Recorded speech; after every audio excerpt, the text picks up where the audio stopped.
Good afternoon. This is Rich Nass with Open Systems Media, and I'm here for this week's installment of 5 Minutes With. My with this week is John Maddison, who is the Senior Vice President of Products and Solutions for Fortinet. Good afternoon, John. How are you? Not too bad, Rich. Thank you. Good. So you guys do integrated security for the IoT. Now, in my eyes, that means you want to do an end-to-end solution. I happen to be of the opinion that everybody has their own expertise, and a discrete solution is a better way to go, where you secure your part, I'll secure my part because I know my part better, you know your part better, and everybody's happy that way. And I have a feeling that you're going to tell me that I don't know what I'm talking about, that there's a much better way to do this. So where do you stand on this issue? Well, I don't think you're totally wrong, I would say, but we do think and we do believe that if you look at the IoT security elements today, all the devices, all attaching through Wi-Fi, all through the network and applications, that it's critical to look at a stack of security for IoT, starting with most fundamentally a segmentation model that allows you to segment devices of different threat levels all the way through your network, authenticating those devices on there, making sure you can provide exploit protection as we do in SCADA-type systems, and then probably as we go forward, some sort of behavioral analysis to look at those devices as they attach, because one of the biggest issues with IoT devices will be the smaller devices, headless. There's not going to be a lot of security on them, if any. And so all the security is going to come from the network.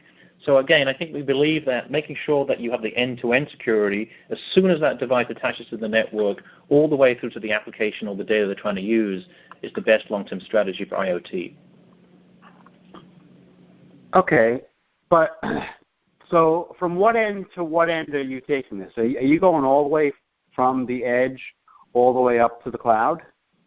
Yes, I believe it has to go all the way, because I think today, certain customers have started what I call isolated segmentation projects. They might segment in the data, in the cloud, in the data center, in the core, in the access.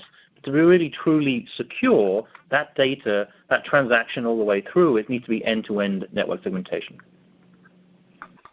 Okay.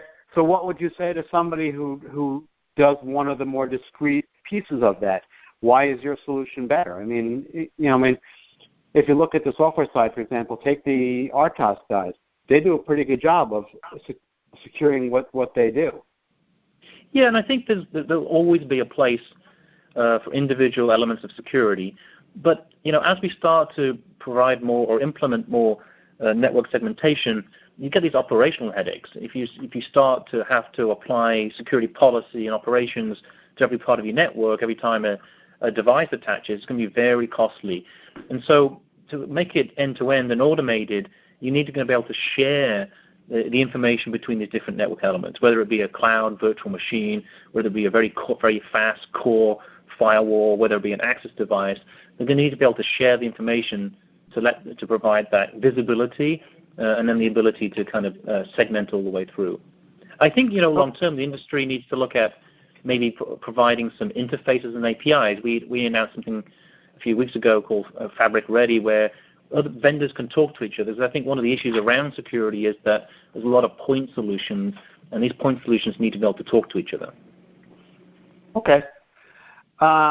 This would require somebody to put a lot of eggs in your basket.